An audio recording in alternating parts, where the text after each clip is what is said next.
لە هەرجێکم مینەرانی گەلی کوردستان سڵامەتان لەبێ خۆشحاڵمە میوارێژ گەرما و گەرمتان پێشکەش دەکەم. سەقامگیری و ئابووری و ژنگەیەکی لەباری ئابووری دەستەبەری حکوومەتێکی سەرکەوتوو دەکات. ئەمە تەنها دەستەواژەیەک نییە بەڵکو تیۆرێکی جیهانیە و وڵاتانێکی زۆر لەسەر ئەو بنەمایە توانیوانە گەشەیەکی باش بە ئابوووریەکەیان بدەن. پرسیارەکەەوەیە بۆ کوردستان ئەم تیۆرەیە چۆن دەسەنبێنرێت وە چۆن کاری لەسەر دەکرێت. لە دوای نزیکەی 30 ساڵ لە حکومڕانی لە هەرێمی کوردستاندا گەشەی ئابووری یاخود ئەوەی کە لە ئابووری هەرێمی کوردستانە پشتی پێدەبەسترێت بە تەنها نەوتە ئەگەر تەماشای بارودۆخی نەوتیشکەین دەزانین کە بارودۆخی نەوت لە چه ئاستێکدا ئایا بە تەنها کەرتێک دەتوانێت سەقامگیری ئابووری دەستەبەر بکات یاخود نا وەکوی کە دەوترێ خۆشێنی ئابووریش لەگەڵ خۆیدا بەدەست بێنێت. دیوی دووەمی بەدەستێنانی سەقامگیری ئابووری بریتە لە یاسا. ئایا لە کوردستاندا ئەو یاسانەی کە بەرکارن وەکو پێویست زامنی ژنگەیەکی ئابووری لە باریان کردووە لە هەرێمی کوردستاندا یاخودنا. بە شێوەیەکی گشتی لە تەوەری یەکەمدا گفتوگۆ دەکەین لەسەر سەقامگیری ئابووری لە هەرێمی کوردستان هەیە یان نییە. ئەگەر هەیە چۆن و لە چه ئاستێکدایە، ئەگەر نییە چۆن دەتوانێت دەستەبەر بکرێت. بەڕێز ڕێبوار محەممەد ماستەر لە یاسای نەوت و گاز لە ستودیۆ لەگەڵمدایە بۆ گفتوگۆکردن و شتۆڤەکردنیان بابەتە. بەڕێز ڕێبوار بەخێر بێت. لە کوردستان با بۆ دەست پێ بکەین سەقامگیری ئابووریمان هەیە؟ زۆر سپاس بۆ میوانداریتان لە ڕاستیە بەداخەوە ینی ئەو دۆخە ئابووریە پڕ قەیراناوێ شکست خواردووە نەتیجەی ئەوەیە کە ئابووریەکی سەقامگیری نیە ئەوش ئەنجامی باڵێن هۆکار و دەرەنجامەکەی ئەوەیە کەس لە 30 ساڵی ڕابردووە لە هەرێمی کوردستان کە لەسەر ئەساسێکی ئابووریانە لەسەر بنەمای ئابووری کار نەکراوە بەڵکو کار لەسەر ئەگەر بە شێوازێکی تیۆرانە باسیکەین کە ئابووریەکی پێشکەوتوو کۆمەلگا گەشەکردو کۆمەلگاکی پێشکەوتوو بەرهەمەهێنێت کە ئەم کۆمەلگاش پێشکەوت ژیانی تاقەکان خۆش بوو دۆخی سیاسیش هێمن و سەقامگیرە بێت لە هەرێمی کوردستان. بۆیە دۆخی ئابووری ناسەقامگیرە و گەشتۆتە دوا قۆناغەکانی شکستی خواردووە بۆیە کە ئێمە سیاستمان خستۆتە پێش ئابووریەوە و ئەساس و بنەمای هەموو دەوڵەتداریەکیش ئابووریە اینجا سیاستە. بۆیە لە کوردستان سیاستێکیان بەکارهێناوە کە با بڵێن نەیتوانیوە سەقامگیری ئابووری خۆشگوزەرانی پێشکەوتنی لە بواری وەبەرهێنان و هەموو کەرتەکانی ترا لە هەرێمی کوردستان بەدی بێت. بۆیە وای کردووە کە ئێستا ئێمە گەشتین دۆخێک کە بەڕاستی هەرێمی کوردستان و حکوومەتی هەرێمی کوردستان لە شکست زیاتر هیچ بەرز ڕێبوار ینی دەکرێت سەقامگیری ئابووری بە درێژایی مێژووی حکومڕانی بەردەوام بێت یاخود زۆر جار هەڵبەز و دابەز دەکات. بە دیوەکەی تریە ینی هیچ فترەیەکی زەمەنی نەبووە لە کوردستانە سەقامگیری ئابووری هەبوو بێت؟ بەڵێ لە ڕاستیدا ئێمە ئەگەر تەماشا بکەین لە دوای ڕاپەڕنەوە تاکو ئێستا قۆناغی ئابووری هەرێمی کوردستان با چەند قۆناغی کاتێپەڕیەوە لە 91 تاکو 2023 قۆناغێکی تا ڕادەیەک ینی هەرێمی کوردستان داخراوە هیچ بودجەیەکی نەبووە و تەنها لەسەر داهاتی ناوخۆ گومەرەکان و بە شێوازێکی باڵێن خۆشیی ئەڕۆشتەوە. دواتر کە 2023 حکوومەتی عێراقی ئەڕۆخێت و کوردستان بە دەرگایەکی بۆ کرێتەوە لە بودجەی عێراق لە 170 دێتە پێشەوە هەرێمی کوردستان دەکرێتەوە و لە ڕووی ئابووریەوە گەشێکی باش ئەکاوە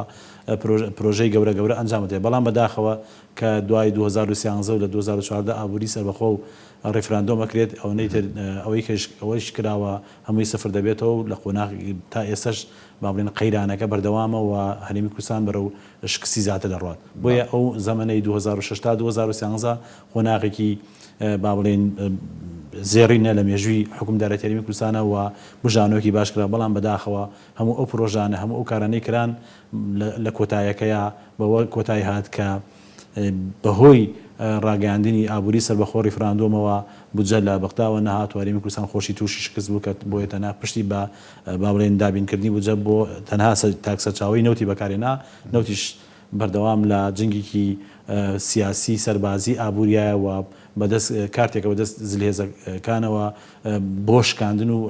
با بڵێن سەرکەوتنی خۆیان بەرامبەر بەرە بەکاری دێنن و هەرێمی کوردستانیش کەوتە ناو ئەو دۆخەوە کە ناتوانێت لەسەر با بڵێن قاچی خۆی بوەستێەوە.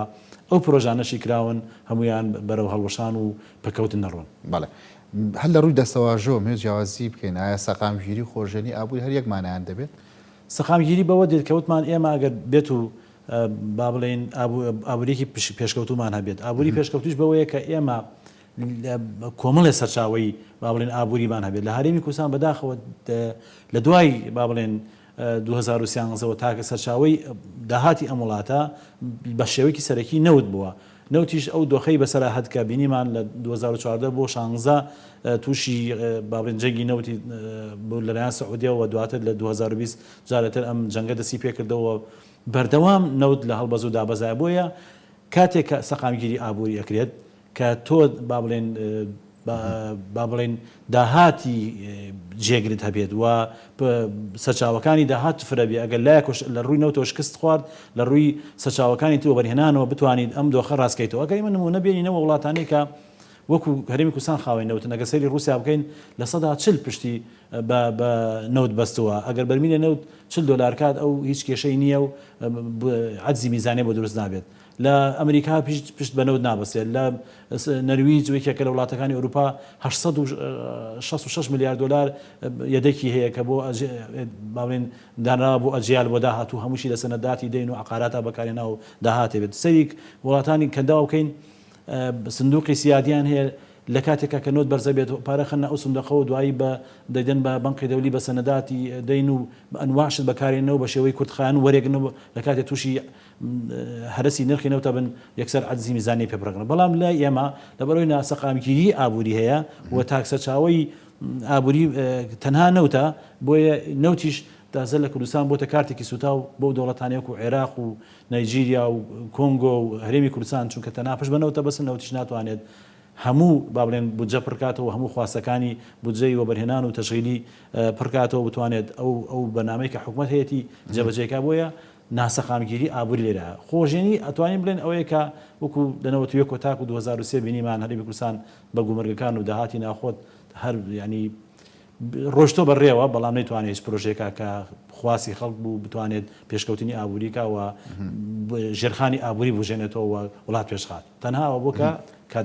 ئاماژت بۆ دە لە قسەکانی پێشەوە لە نێوان ساڵانی 2006 تا 2013 دەتوانی بڵێیت کە جۆرێک لە سەقامگیری ئابووری هەبوو لە هەرێمی کوردستان لە دوای 2013ەوە نەماوە. بۆچی نامێنێ؟ ئایا دەتوانێت بگەڕێت بۆ پێش 2013؟ بە دڵنیایەوە سیاسەتی هەڵەی دەسەڵات لە هەرێمی کوردستان وای کرد کە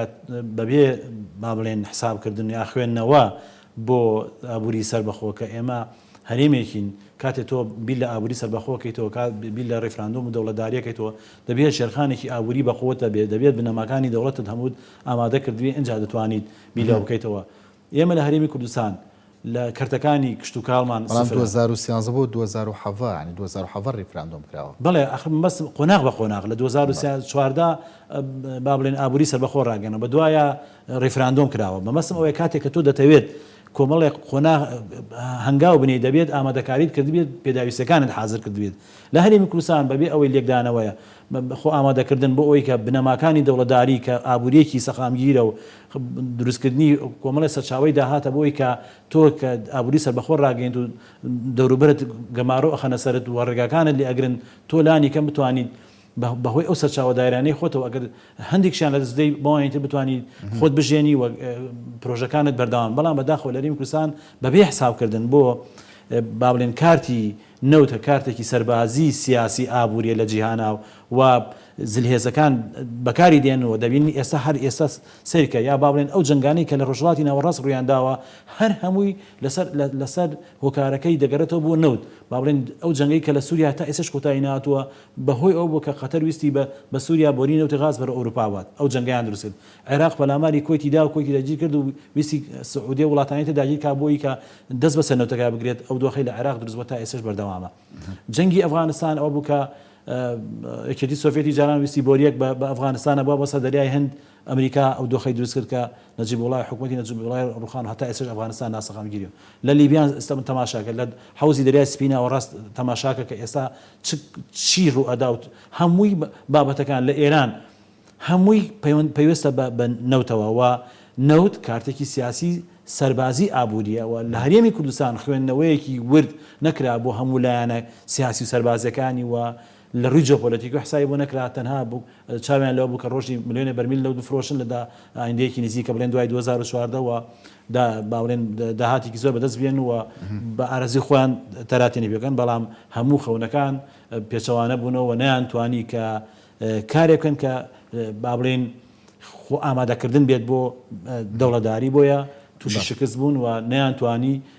ئەوەی کە مەبەستیان بود جێبەجێکەن. بەڵێ ئەگەر لەمەی کە تۆ باس کرد لە ئێستا خاڵێکدا بندرێت لەسەر ئەوەی کە ڕووی داوە بیتەوە سەری دیار کارێکی قورسە کە بتوانین دەستەبەری ئابووریەکی سەقامگیر لە هەرێمی کوردستاندا بکرێت. بە قەنەعاتی من ئاسانەوە دەتوانرێت ئێمە جارێکی تر بڕۆینەوە سەر سکەی خۆمان بەوەی کە خوێندنەوە بۆ دۆخەکە بکرێت و چی پێویستە ئەمڕۆ لە هەرێمی کوردستان. ئێستا خۆ دەزانین کوردستان بە دۆخێکی ئابووری شکست خواردوو و دۆخێکی سیاسی ئاڵۆز و بێهیوایی بەڵاوبۆتە، بەڵام ئێمە دەتوانین حکوومەتی هەرێمی کوردستان دەتوانێت بەهۆی وەبەرهێنانەوە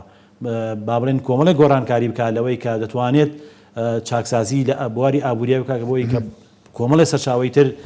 بەدەست بێنێ و چاکسازی لە بواری یاسایی و دارایی بکات کە یاسای چاکسازی جێبەجێکەوە پیاچوونەوە بە داهاتەکانی ناوخوا بکات و پیاچوونەوە بە پەیکەری حکوومەتی هەرێمی کوردستانە بکات بە پێی پێویست ئەو حکوومەتە وەزارەتەکانی تەشکیل کات دەتوانێت جارێکی تر بڕاتە سەر سکەی خۆی بەوەی کە ئێمە توانین نمونەی وڵاتی چین بێنینەوە کە چۆن لە ساڵ 1949 بوو بە کۆماری و لە سەدا هەشتای ئەو وڵاتە لادێنشین بوو و لە دۆخێکی کشتتوکاڵی ئابووری کشتتوکاڵی دواکەوتی بوو لە ساڵ 20 پیشەسازی ئەویش سەرەتایی بوو. توانیان لە ساڵی 1970 بنە 32 هەمین وڵاتی ئابووری جیهان لە 2001 بنە شەشەمین وڵات و ئێستا ملانی ئەمریکاکەن و دەیانوێت بگەنە ئەفریقا و ڕۆژهڵاتی ناوەڕاست و ئەوروپاش و دنیا داگیرکەن لە ڕووی ئابووریەوە. ئەمە بەهۆی وەبەرهێنانەوە بووە. باشە پڵنگەکانی من لێرا بدوەسێنم بەڕێز ڕێبوار من پرۆژێکی جەنابتم بەدەستەوەیە کە ئامادەت کردو بۆ ئابووریەکی گەشە کردو کۆمەلگایەکی پێشکەوتوو بەرهەم دەهێنێت بە دوای خۆیدا. ئەنی پرۆژێکی دامادە کرد تۆ تێ لەم پرۆژەیە چی بگەێنی بە هەرێمی کوردستان دەتوێت چۆن بناغەیەکدا ڕێژیت بۆ سەقامگیری ئابووری؟ بە دڵنیایەوە لەم منوەکو باسم کرد کە ئێمە خوێندنەوەیەک بۆ دۆخی ئێستای ئابووری هەرێمی کوردستان بکەین ئەوەیە کە هەرێمی کوردستان با بڵێن توانای ئەوەی لەدەستداوە کە بودجێکی زەبەلاح بە کۆکاتەوە بتوانێت پرۆژەکانی وەبەرهێنان و پرۆژەی تەشغیلی هەم ئیداری حکوومەت کە هەم وەبەرهێنان بکات و پرۆژەکانی بخاتەوە کار لە کاتێکی ئێستا ناتوانێت با بڵێن نەختینە دراوێکی زۆر سەرمایەکی مالی لەبەردەستیابێت. بۆیە بەدیلی ئەمە ئەوەیە کە بتوانین لە ڕێگای وەبەرهێنانی بیانی و ناوخۆیەوە جارەتر هەرێمی کوردستان بخەینە سەر سکەی گەشەکردنی ئابووری خۆی بەوەی کە ئێمە سوود لە با بڵێن وەبەرهێنانی بیانی وەرگین کە لە ڕووی ئەزمون تەکنۆلۆژیا و سەرمایەی بیانی وەبەرهێنی بیانی داوەتکەین لە کوردستان و ئەو پرۆژە بەتایبەتی لە بواری کشتتوکاڵ و گەشت و گوزار و هەموو کەرتەکانی تر ببوژێنینەوە بتوانین جارێکی تر سوود لە وەکو باسم کە ئێمە خۆمان کە خاوەنی سەرمایانین و ناتوانین وەبەرهێنان بکەین دەتوانین سەرمایەی بیانی و تەکنۆلۆژیا و ئەزمموی ئەوان بەکاربێنین و جارێتر هەرێمی کوردستان بخەینەوە سەر سکەی خۆی وەکو ئەو وڵاتانی پڵنگەکانی ئاسیا و چین و بتوانین جارێتر ئابووری هەرێمی کوردستان بژێنەوە. ئەمەش خۆی بنەمای ئابووری لە جیهانە سێ پایە. یەکەمیان لە وڵاتانی بەتابەتی کە سامانی نەوتیانەیە وەبەرهێنانە لە بواری نەوت و غازا ئێمە نەوت و غازمان هەیە. خاڵی دوم پیشەسازی پترۆکیمیاویە ئێمە دەتوانین لە هەرێمی کوردستان ئەوە بکەین. خاڵی سێم با بڵێن وەبەرهێنانە لە کەرتەکانی ترا لە کەرتی کشتتوکاڵ گەشت و گوزار بانق تەندروستی پەروەردە خوێنی باڵا ڕێگاوبان هەموو کەرتەکانی تر و چەندین جۆری وەبەرهێنانمان هەیە وەبەرهێنانی بیانی ڕاستەوخۆمان هەیەوەکەوەی کە سوود لە ئەمە بابەتی تیۆریە تەنهایە دەتوانێت لە واقعدا لە فاکتەکە بیبینینەوە بە دڵنیایە و با بڵێن لەسەر ئەزی واقع دەتوانین وەکوی باسم کە ئەو سێ بنەمای ئابووری جیهانیە لە هەرێمی کوردستانە بە چاو دەبینێت. ئێمە خاوەنی نەوت و غازین دەتوانین وەبەرهێنانی زیاتر بکەین داوەتی کۆمپانیاکان بیانەکان بکەین دەتوانین لە بواری پیشەسازی پترۆکیمیاویە کە خۆی زانی کە ئەوە بنیەی تەحتی ژێرخانی ئابووری وڵات دروست دەکات هەم وا دەکات ئەمە کە هەم ئێمە لە باتی ئەوەی کە هاوردە بکەین با بڵێن هەناردە ئەەکەین و هاوردەکەمەکەینەوە دەخلی تاک زیاد دەکات گوزەرانی خەڵ باشە بێت و دەتوانی عەجزی میزانیە پڕکەیتەوە و وڵات ڕزگارەکەی لەو قەیرانی کە تێکەوتووە. لەسەر ئەزی واقعی کوردستان ئێمە دەتوانین بەهۆی ئەو سامانی سروشتیمانەوە کە غاز و نەوت و سامانەکانی ترا بەهۆی کەرتی کشتتوکاڵ و گەشت و گوزار و ئەو کەرتانی تر کە هەمانە دەتوانین ئێمە سوود لە وەبەرهێنی بیانی و ناوخۆی وەرگین هەم وەبەرهێنی ڕاستەوخۆ و هەم ناڕاستەوخۆ لە بواری با بڵێن ناڕاستەوخۆ کە ئەوەیە کە کەرتی داراییە لە بواری سەنەداتی دەین و قەرز و کۆمەڵێ بابەتی ترەکە دەتوانین ناڕاست لە وەبەرهێنانی ڕێز خۆش ئیسفادەکەین و وەبەرهێنەکانی ناخۆ خۆشمان بخەینە کار و جارێتر ئەم وڵاتە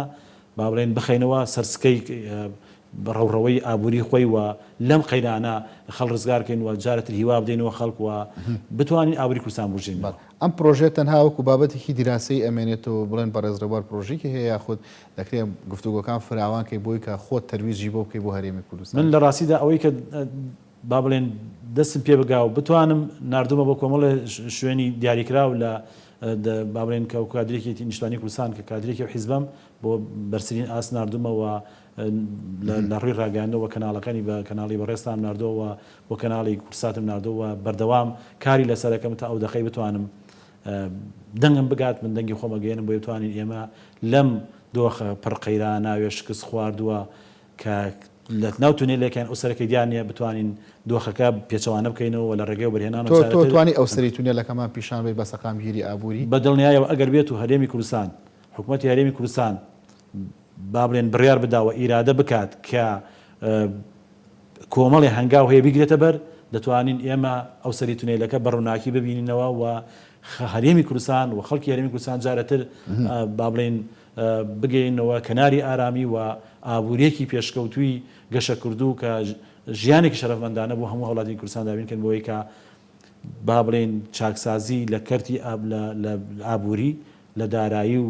یاسایی هەروەها لە پەیکەری حکوومەتی هەرێمی کوردستان و شەفافیت و نەوتیش ئێستا کە بە قەناعەتی من سەردەمێکی زێڕینە بۆ پیاچوونەوە بە با بڵێن عەقدە نەوتیەکانە کە ئێستا لەیانی هەرێمی کوردستان با بڵێن لە زەرەرایە بەوەی کە دەتوانێت ئەرکەکانی جێبەجێکە بەڵام بە زەرەری خۆی دەتوانێت تعدیلی عەقدەکان کە ئەویش کۆمەڵێت قاعیدەی قانونی خۆی هەیە و دەتوانێت ئەگەر بە ئیتیفاق بێت دەتوانێت ڕێکەوت لەگەڵ کۆمپانیەکانەوە ئەگەر ئیتیفاقیش نەبوو دەتوانێت لە ڕێگای محکەمەی لەندەنەوە تەحکیمی لەندەنەوە دەتوانێت عەقدەکان چاکە بە قازانجی هەرێمی کوردستان ڕێکی خاتەوە. لەسەر نەوت زۆر مناقەشەمان کردو بە تایبەت لە بەرنامەشە باسمان کردو بەڵام ئەوەی کە سەرنجی ڕاکێشان بە لەم بەرنامەیە زۆر قسە لەسەر وەبەرهێنانەکەی وەبەرهێنانی نەوە دووبەرهێنانی پیشەسازی کوشت و کاڵیوانە پرسیارەکە وەیە وەبەرهێنان لە هەرێمی کوردستان خزمەتی بە سەقامگیری ئابووری کردووە. با بڵێن ئەگەر لە 2006 بۆ 2016 ئێمە سەری وەبەرهێنانکە لە کوردستانە 767 پرۆژە کراوە 46 میلیارد دلار خراوەتە بواری وەبەرهێنانەوە بەڵام لێرەدا با بڵێن نوقسانی تایە خەلەلی تایە خەلەکەش ئەوەیە کە ئەوەی کە پێویستە ئەو بوارانەی کە زیاتر پێویستن ئەو بوارانە تەهمیش کراون بوونە لە 13 بوارە وەبەرهێنان کراوە یەکەم بواری با بڵێن پیشەسازی گرنگی پێدراوە لە 198 پرۆژە لەو 767 پرۆژە پیشەسازیە 170یان گەشت و گوزارە 136یان با بڵێن ئەچێتە تیجارەتەوە دووهەمیان سەکەنە بەڵام ئێمە بۆی کە بتوانین ئابوووریەکەمان ئابوووریکی سەقامگیر بێ و بتوانێت با بڵێن ئاسایشی نەتەوەیمان دابینکە ئەبێت ئێمە کشت و کاڵ بکەین بە بنەماکی سەرەکی چونکە ئاسایشی نیشتمانیمان پەیوەستە بە کشت و کاڵەوە ئێمە دەتوانین پێداویستەکانی ژیانی ڕۆژانەی خەڵک لە کشت و کاڵەوە دابینکەین ئێمە ئەگەر لە 100% عقاراتمان هەبێت هیچ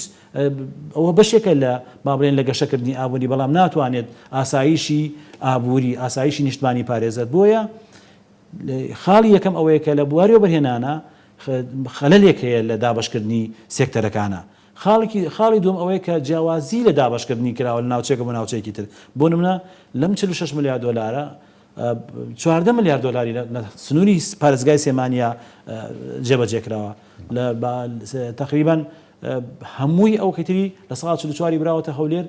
باقیکەتری براوەتە دهۆک ئەمە ژێرا با بڵێن نەعەدالەتیەک نادادپەروەریەک نەحەقێک بەرامبەر ناوچەی سێمانی کراوە بۆ یەک وەکو پێویست ئەو وەبەرهێنانەی کراوە ئەو پرۆژانەی کراون نەیتوانێت ئامانجی خۆی پێکێت و ئەو پرۆژانەی کراون زیاتر بەشی هەرە زۆری لە عقاراتەوە عقاراتیش با بڵێن تۆ خانوویەک شوقی دروستەکەی دەبێت بە هاوڵاتیەک و جێهێڵێت هیچ با بڵێن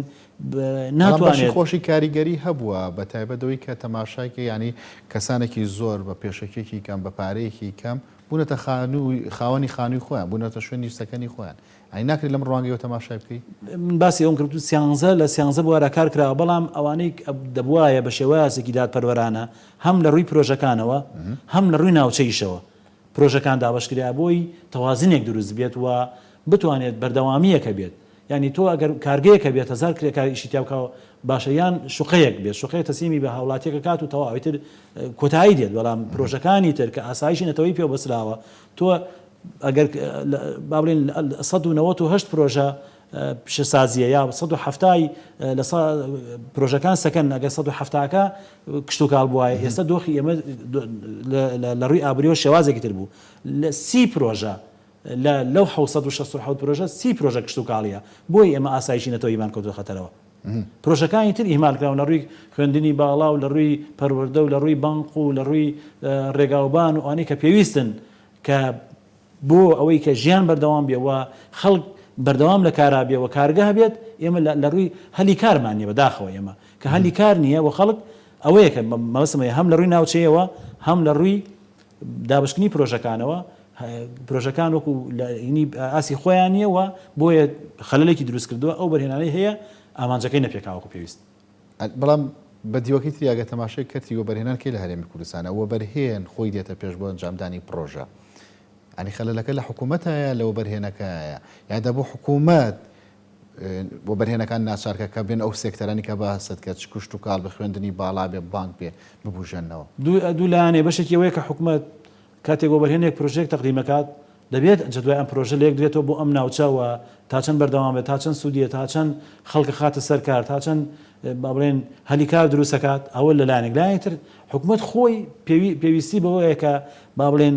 ئاسانکاری بۆ ئەو پرۆژانە بکات لە ڕووی ڕێگاوبانەوە لە ڕووی پێداویستەکانی ترەوە من بەوەی بە حکومەوەی کە خۆم 5 ساڵە لە شارەوانەکان متابعە و تەفتیشی هەموو شارەوانەکان بوو هەموو شار و شارۆچکانی پارێزگای سلێمانی گەڕام دەزانم مەسەلەن لە هەموو لە چ شارۆچکەیەکە چی پرۆژەیە گرنگە یعنی ئەمە ئەوەیە کە ئەکاکە پێویستە ینی من ئەو پێشانەکە مححمەد کوردستان بۆ وەزارەی پلاندانان لە هەر شارۆچکەیەک یا لە هەر پارێزگایەک کۆنفراس بەسرێت کۆنگرە بەسێ بۆی کە ئێمە لە قەزایەکی وەکو ڕانێ بڵێن وەکو پێنجوێن وەکو دەربەنی خان وەکو دوکان چی بنەمای چی هەیە چ پرۆژەیەک دەتوانێت لەم شارۆچکە لەم ناحیا سەرکەوتوو بێت ئەوە جێوەجێکرێت نەک پرۆژەیەک بێت و کابراایکی وەبەرهێن بێت ملیۆنە دلار سەرف کات ئێمە نمونەمان زۆر دەربەنی خان چەندین پرۆژەی وەبەرهێن کراوە هەمووی شکستی خواردووە لە ڕووی جەدەوە حسابی بۆ نەکراوە ڕێگاوانی دەربەنی خان خراپە خەڵ لە شاری سێمانی و شارەکانی تر ناتوان بگەینەوێ لە ترسی مەترسی ڕێگاوان و هاتوچۆ بۆی هەموو پرۆژەکان پرۆژەی ملیۆن دلاری تیا فەشلێناوە بەڕێز ڕەبەر دیوی دومی سەقامگیری ئابووری بۆ بژانەوەی ئەم کەرتانە یاسایە لە هەرێمی کوردستان یاسا پاڵپشتێکی بەهێز بووە بۆی بتوانێت سەقامگیری دابین کات و دەستەبەری بکات بەڵێ ئێمە لە ڕاستیدا یاسای ژمارە 2006 و بەنێنانمانێ ئەویش با بڵێن وەکو پێویست ئێستا لە هەموو بوارەکانە ئیشی پێ ناکرێت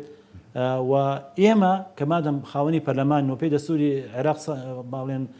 مادەی 121 دەتوانین تەشریع بکەین و خاوەنی پەرلەمانین ئێمە لە هەرێمی کوردستان دەتوانین باشترین یاسای و بەرهێنان با بڵێن لە پەرلەمانی کوردستان دەرکەین و دەتوانین ئاسانکاری یاسایی بۆ هەموو بۆ بەرهێنەکان بکەین چونکە ئێمە ئەمڕۆ حکوومەت هەرێمی کوردستان خۆی خاوەنی با بڵێن بودجە نییە و ناتوانێت داهاتی نییە دەتوانێت ئەو پارەی لای خەڵکەیە ئەو سەرمایی لای خەڵکەیە بە هاندان بە تەشجیعکردن بە ئاسانکاری یاسایی بە ئێمە زەویمان هەیە ئێمە بۆ بەرهێنمان هەیە ئێمە خاوەنی وەبەرهێنەکەمان خاوەنی سەرمایان دەتوانین لە ڕێگەی پەرلەمانی کوردستانەوە بە باشترین یاسا و یاسا بەرهێنانی کوردستان ژمارە 2006 بگۆڕین و بتوانین وا بکەین کە ئەو پەڕی ئاسانکاری بکەین بۆی کە وڵاتەکەمان وا لێ بکەین کە بۆ بەرهێنەکان و ناوخۆیەکان بێنە پێشەوە و سەرمایەکان بخەنە گەڕوە بەهۆی ئەم سەرمایەوە هەم حکومەت داهاتی دەستکەوێت هەم خەڵک بکەوێتە سەرکار و هەم دەخلی تاک زیاد بکە و هەم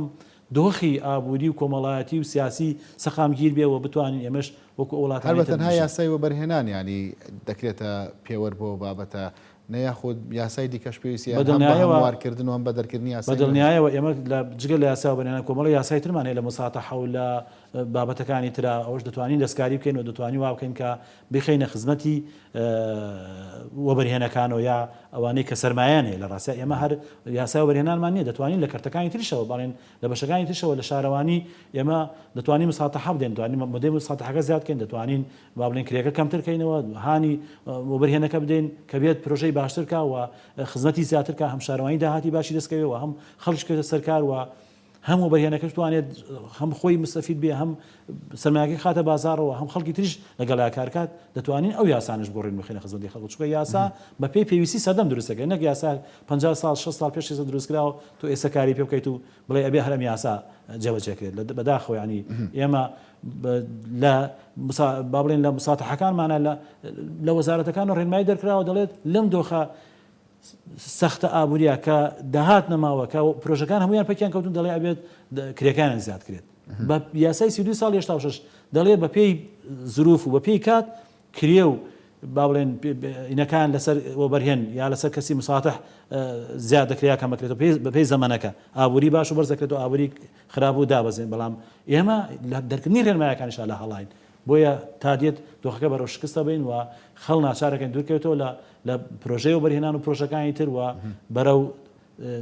تونێلێکی تاریکە ڕۆین بەداخەوە. بەڕێز ڕێبوار محەممەد ماستەر لە یاسایی نەوتوگاز سوپاس کە لەگەڵماندا بوو. ناوبڕێکی کورد وەرەگرین و تەوەری دۆم دەست پێ دەکات لەگەڵماندا بمێن.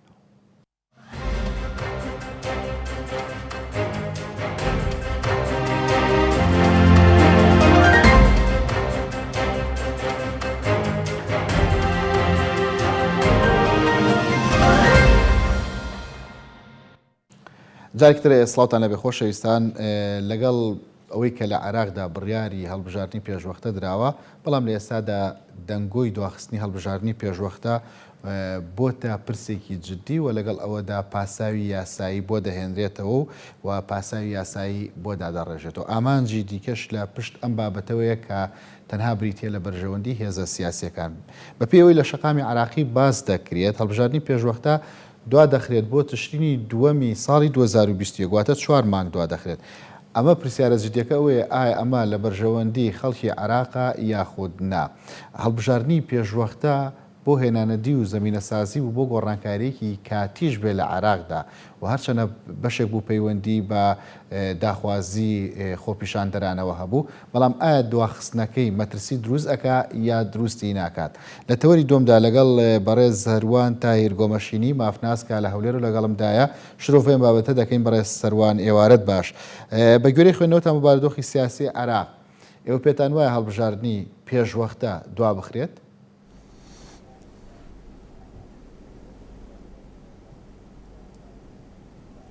ئێوارەی بەڕێز باش کاگیسف ئێوارەی بینێرانی بەڕێزی کەناڵی گەلی کوردستان باش سڵاو و ڕێز و خۆشەویستیم بۆ ئێوە بۆ بینێرە بەڕێزەکانتان. سەرەتا من دەبێت دەست پێ بکەم یەکێک لە هەرە چەمکە دیارەکانی دیموکراسیەت و دنیای دیموکراسیەت بێگومان هەڵبژاردن لە کاتی خۆیدا هەڵبژاردن بە پێ و دانگ و ڕێساوی یاساکانی خۆی دەکرێت بڵێن هەڵبژاردن یەکێکە لە شارڕێکانی دیموکراسیەت. بارودۆخی عێراق گەر لە بەرچاو بگرین بەگشتی و حکوومەتی کازمی بە تایبەت کازمی کاتێک دێتە سەر کورسی دەسەڵاتی سەرۆکایەتی ئەنجومەنی وەزیران لە چەند مانجێک دوای خۆپیشاندانە سەر تاسەریەکەی بەغدا و بەشێکی زۆری شار و شارۆچکەکانی عێراق یان ئەگەر بڵێن بەشێکی زۆری وڵاتی گرتەوە کاتێک کە هات ئەم بووە جێنشینی یا با بڵێم لە دوای حکوومەتەکەی عادل عەبدولمەهدی هات کە لەژێر فشاری خۆپیشانداران و لەژێر فشاری داواکاری جەماوەر دەستی لە کار کێشاوە وای لێکرا کە کورسی دەسەڵاتی سەرۆکایەتی ئەنجومەنی وەزیران بەجێ بێڵێ و کازمی دەبێتە شوێنگرەوەی. لەگەڵ دەستپێکی سەرەتاکانی کازمی لە کورسی دەسەڵاتی ئەنجومەنی وەزیران وەکو وعدێک وەکو بڕیارێک وەکو با بڵێم مژدەیەک بۆ خەڵکی عێراق کاتێک کە دێ کورسی دەسەڵات وەردەگرێ بڕیاری هەڵبژاردننی پێشوەخت دەدا بەڵام هەڵبژاردننی پێشوەخت بۆ لەبەرچی لە قازانجی چێ و لە زەرری چێ. ئێمە خۆمان دەزانین تەرحیبێکی زۆر یا با بڵێن پێشوازیکی زۆری جەماوەری لێکرا بەڵام ڕەنگە لەلایەن بەشێک لە حیزبەکانی بەشدار و غەیرە بەشداری حکوومەتی عێراقیش بەو شێوازە جەماوەریە تەرحیبی نەکرا یا پێشوازی لێ نەکرا بەڵام لەلایەن جەماوەر و خەڵکی عێراق و پێشوازی باشی لێکرا وا لێک درایەوە کە ئەمە وەفایەکە بۆ ئەو قوربانیانەی خۆپیشاندانەکانی تشرین کە خەڵکێکی زۆر تیاچوو لە نێوان هێزە ئەمنیەکان و خەڵکی خۆپیشاندەر و ئەگەر بکرێ ناوێک لێ بنێن وەکو ڕاپەڕی و بە جۆرەك لە جۆرەکان. بۆیە کازمی کە وعدێکی لەو بابەتە دەداوە بە وعدەش دێتە سەر کورسی دەسەڵات بەڕای من ستەمە هەرچەندە بارودۆخی عێراق ئەوە هەڵدەگرێ کە وعدێک جێبەجێ نەکرێ و هەڵبژاردنێک لە کاتی خۆیدا نەکرێ ئەوە تا دەیان و سەدان حاڵەتی ئەوها دەبینین کە لە کاتی خۆی جێبەجێ ناکرێ و نادرێ و ناکرێ و ناشێ و نابێ. بەڵام بۆ کازمی ئیحراجێکی زۆری تێدا دەبێت ئەگەر بێت و هەڵبژاردن پاش بخرێ یا دوا بخرێ لەبەرەوەی ئەم خۆی ئەساسەن کە هاتوۆتە سەر کورسی دەسەڵات بەو وعدە هاتووە یا بەو باڵێنە هاتووە بەو مژدەیە هاتووە کە هەڵبژاردننی پێشوەخت دەکات. هەڵبژاردننی پێشوەختیش ئەگەر بین باسی بکەین بۆ ئەساسەن بۆ ئەوەیە کە ئەو جارە بە حسابی خەڵکی عێراقی و بە حسابی پارتە بەشداربووەکانی ناو پەرلەمانیش و بە حسابی هێزی معارەزە و ئۆپۆزیسیۆنیش کە وەجهی تازە و خەڵکی تازە بە تایبەت خەڵکی گەنج بێتە پێشەوە کە ئەو جارە نوێنەرایەتی ڕاستەقینەی شەقامی عێراقی بکرێ و بکەن. ئەو جارە کاتێک خەڵکی بەڵام لەگەڵم بابەتە تیۆرانەی کە تۆ باسێکی بەڕێز سەروان عێراقی کە نوێنەری ڕاستە و خۆ و ڕاستەقینە چاوەڕوان دەکرێت کە هەڵبژاردننی پێشوەختە دوا بخرێت.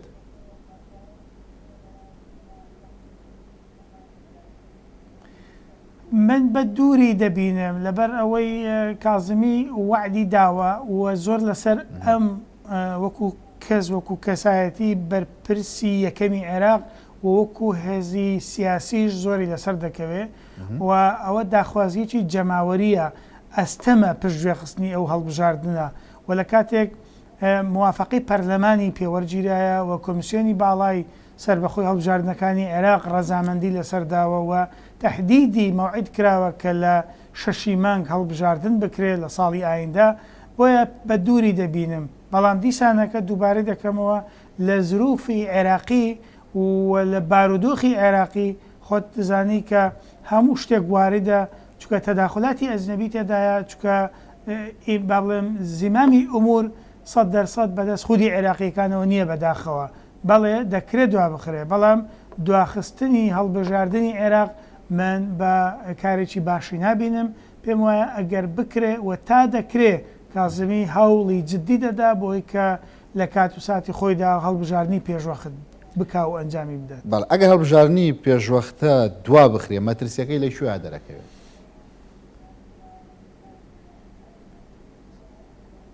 بەڵێ هەڵبەتە دواخستنی هەڵبژاردننی پێشوەخت یەکسانە بە گەڕانەوەی خۆپیشاندەران و سەرشەقام، یەکسانە بە پشێوی دروستبوونەوە لە شەقامی عێراقی، یەکسانە بە درێژکردنەوەی ماوەی پەرلەمان. ئەگەرچی پەرلەمان کە دەڵێن پێشوەخت دواتە خودی پەرلەمانەکە وەختی ماوە بەڵام لە زیهن و زاکیرەی خەڵکی عێراقی لەگەڵ دەستپێکی هەڵبژاردننی پێشوەخت کۆتایی مەوسیمی پەرلەمان و ئەوانەیە کە ئێستا کە نوێنەرایەتی خەڵک دەکەن. بۆی پێشبینی پشێوێکی زیاتر و ئاڵۆزیی زیاتر و زۆرتر لە ناو عێراق و لە ناو پەرلەمانی عێراق و لە نێوانی ئەحزابی شیعە و سونی و تەنانەت غەیرە عەرەبیەکانیشدا دەکرێت و پێم وایە ئەوە کارێکی ئاسان نابێ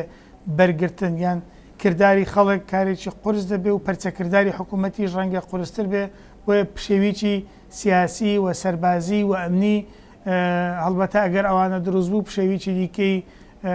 کۆمەڵایەتی و ئابووریش دیسانە دێتە پێشەوە بۆیە تا بکرێ هەوڵ و هێمەتەکان بۆ ئەوەنە کە لە کاتی خۆیدا هەڵبژاردن ئەنجام بدرێت. بەڵام کۆمەڵە پاساو هەیە بەڕێ سەروان کەوا دەکا هەڵبژاردننی پێشوەختە دوا بخرێت لەوانە بارودۆخی تەندروستی و کۆڕۆنا هەروەها ڕێکەوتن لەسەر یاساکە لە هەمووشی گرنگتر لایانی دارایی دابینکردن بۆ هەڵبژاردنەکە. پێدوانی ئەم پاساوانە لە ئەنجامدا سەرکەوتوو بن و هەڵبژاردنەکە دوا بخەن؟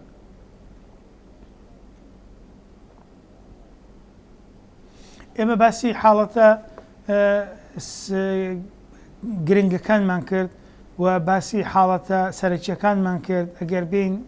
لەوانە ور ببینەوە بچینە ناو جزئیاتی مەسەلەکە بەڵێ هاوڕێی جەنابتم ئەو هۆکاری کە هۆکارانەی کە بەڕێزت باسی کرد هەمویان هۆکارن لە بەردەم تەجیلکردن یا دواخستن یا تەرەیوسێک وەستانێک هەڵوەستەکردنێک بکرێتەوە. بەڵام لە ئێستاوە بۆ ئەو کات بۆ مانگی 6 ساڵی داهاتوو ئاساییە ئەو ئاریشانە تا ڕادەیەک بە حل بگەیاندرێن. بۆ نمونە مەسلەی ئابووری ڕەنگە لەگەڵ دەستنیشانکردنی یا با بڵێم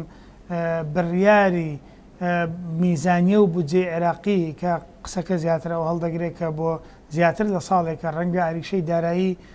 بتوانن بگەنە حل و وەکوڵڵێ عیلاجێک و چارەسەرێک. لەولایە مەسلەی کۆرۆنا ئێمە نەک لە عێراق تەنها لە هەرێمی کوردستانیش و لە وڵاتانی دنیاش وردە وردە خەڵک لەگەڵ ڤایرۆسی کۆرۆنا ڕادێت، چکە هەموو تەوەجوهەکانی دنیا ژوانەکە ڤایرۆسی کۆرۆنا کۆتایی نایە، بۆیە دەبێت خەڵک دەست و پەنجەی لەگەڵی نەرم بکەوە لەگەڵی بژێ و معایەشەی بکە. ڕەنگە گەر ئەو هانەکەی ناتوانین ژیان ڕابگرین و بەردەوام بین لەو حاڵەتە. حاڵەتی دیکەی ئیتیفاق لەسەر پرۆژە یاساکەی یا با بڵێم لەسەر شێوازی چۆنیەتی شێواز و هەڵبژاردننی ئینتخاباتەکە من پێم وایە ئەوە لە نێوان ئەحزابی مؤەید و دژ دیسانەکە کاتمان لەبەردەمە بۆی بگەنە نەتیجەیەک، بەڵام ئەوانەی کە لە سەرەتاوە باسمان کردن مەترسیەکە لەسەر هەموو حیزبە سیاسیەکان نەک بەتەنها لەسەر خودی کازمی. بۆیە ئەوان ئەگەر بیانوێ ڕێگری لە هەڵچوونێکی دیکە و لە شەقامی عێراقی و لە جیلی تازەی هەڵچوو، کە ئێمە دەبێت ئەوەش لە بیر نەکەین و لە بەرچاومان بێ ئەوەی کە پێی دەگوترێت نیو جەنەرەیشن یان جیل ساعد، ئەوانەی کە تازە پێدەگەن تۆ جیلێکی خوێنگەرمی تووڕێ لە دەسەڵات زۆر بە ئاسانی دەکرێت و مەیلی بەلای لایەنی ئۆپۆزیسیۆن و بەرهەڵستی هەیە، بەتایبەت تاریخ و تەجروبەی لەو بابەتە هەیە لە عێراقدا کە لەسەر مەسەلەی خۆپیشاندان چەند خەڵک تیاچوو و چۆن حکوم کابینی پێشووتر ناچاری دەست لە کارکێشانەوە کرا کاتنی کازمی لێکەوتەوە. بۆیە هەموو حاڵتانە کە باس کرد بەڕێزت دەکرێت لە ئێستاوە بۆ کاتی هەڵبژاردن ئەگەر ئاری شەش بن چارەسەر بکرێ، بەڵام مەترسیەکانی پشتی ئەوانە بەڕای من گرنگتر و زیاتر و زۆرترن. مەترسیەکانی پشتی ئەوانە چین؟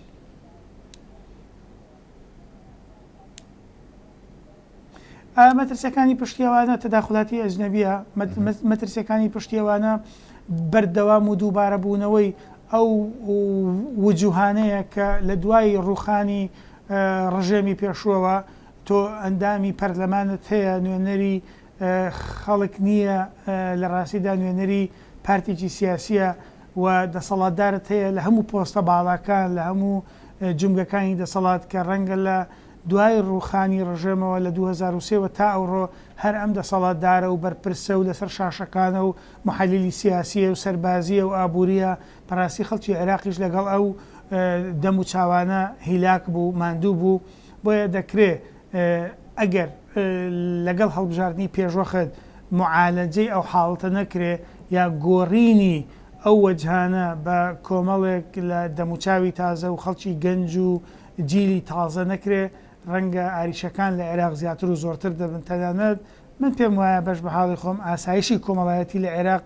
بۆ خۆی لە ئاسێکی باش نییە، بەڵام هێندەی دیکە دەکەوێتە ژێر هەرەشە و مەترسیەوە. بەڵێ بەڕێز سەروان، هەندێک هێزی سیاسی پیان وایە ئەو میکانیزمە نوێی کە پێشنیاز کراوە بۆ هەڵبژاردن کە لەسەر بنەمای ئەوەیە کە پارێزگاکانش بکرێنە چەند بازنەیەکی دەنگدان، هەندێک لە حیزبە سیاسیەکان بە ئاشکرانە بەڵکو بە نهێنی پیان وایە کە ئەو پێکە و مەکانەتی کە هەیەە لە دەستی دەدەن. پرسیارەکە ئەوەیە هێزە سیاسەکان دەتوانن ڕێگر بن لە ئەنجامدانی هەڵبژاردننی پێشوەختە و دوای بخەن؟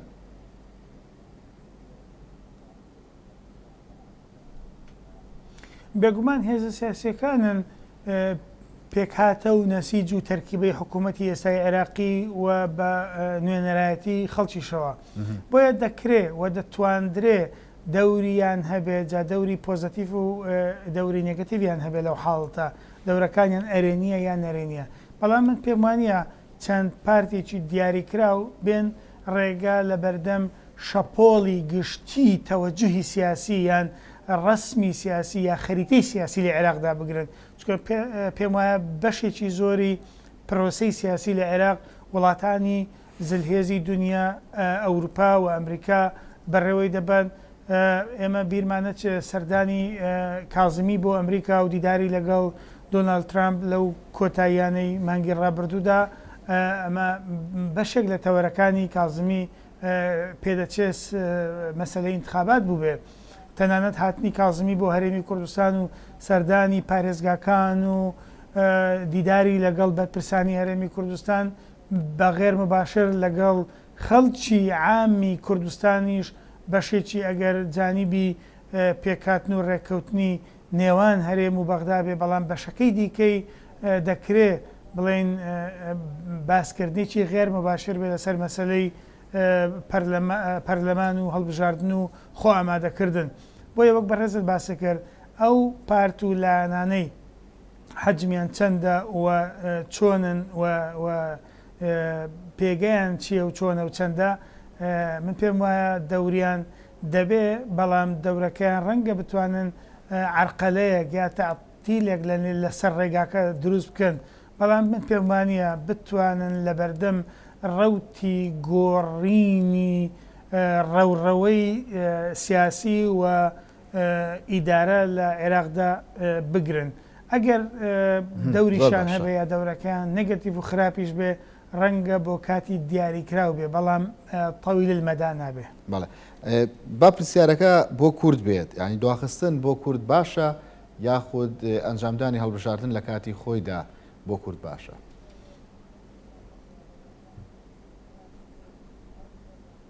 من پێم وایە ئەنجامدانی هەڵبژاردن بۆ کورد نابێتە هۆکارێکی خراپ ئەگەر شێوازی هەڵبژاردنەکە لەو شێوەیە یا لەو نەمەتەیە یا لەو جۆرە بێ کە ئێمە لەگەڵ ژمارەی دانیشتوان و ئاستی بەشداری خەڵکی خۆمان یەک بگرێتەوە. بۆ نمونە ئەگەر چەند پارێزگایەک بازنەک بێ یا پارێزگایەک بازنەیەک بێ، لێرەدا ئێمە دەبێت حسابی ژمارە و ڕێژەی دانیشتوانی خەڵکی بۆ ناوچە کوردستانەکانی دەروێ هەرێمی شەماشە بە پێی عەمەلیە شیکاریەکە بیرکاریەکە بۆ ناوچە کوردستانەکانی دەروێ هەرێمی کوردستان بێگومان ئێمە لەگەڵ ئەوەین یا پێشبینی ئەوە دەکەین یا چاوەڕوانی ئەوە دەکەین لە نێوان هەرێمی کوردستان و حکوومەتی عێراقی بە مەسەلەی بودجە و نەوت و موچەشەوە تا دەگەینە ئەو کات ئێمە بتوانین بەشێک لە عریشەکانمان چارە بکەین. وەک بەڕێستان دەزان ئێستا لە نێوان هێزی پێشمەرگەی کوردستان و وەزارەتی پێشمەرگەی خۆمان لەگەڵ حکوومەتی عێراقی وەزارەتی دیفاع لەگەڵ هێزە چەکدارەکانی عێراقی ئێمە لە گفتوگۆ داین بۆ ئەوەی کە بتوانین هیچ نەبێ مەسەلەن خاڵێکی هاوبەش یان با بڵێم ژوورێکی ئۆپەراسیۆن و عەمەلیات دروست بکرێت لەو نێواندا. و لەسەر مەسەلە کوردستانیەکان ئارایی جیاجیا هەیە، ئایا ئەو مەسەلە کوردستانیەکانی ژێردەستی ئێستای حکوومەتی عێراقی جارێک ئێمە دەتوانین بیانگەڕێنینەوە ژێر ئیدارەی هەرێمی کوردستان و دەسەڵات یا بەنیوەیی یاوەکو خۆی یان باشتر لە جاران یا خراپتر، ئەوە کۆمەڵێک ڕای لەسەرە. بەڵام من پێم وایە هەموو هەڵبژاردنێک لە هەڵبژاردنەکانی حکوومەتی عێراقی یا داخلی هەرێمی کوردستان بە مەرجی پاکو و بێگەردی هەڵبژاردن، بە مەرجی بەشداری کارای خەڵکی کوردستان، من بە زەرەری نابینم بۆ خەڵکی کوردستان. بەڕێز سەروان تاهیر گۆمەشینی مافنا، سوپاس کە لە تەوەری دۆمی گەرماوگەرم لەگەڵماندا بووی. ئێوە شواتان لەگەڵ.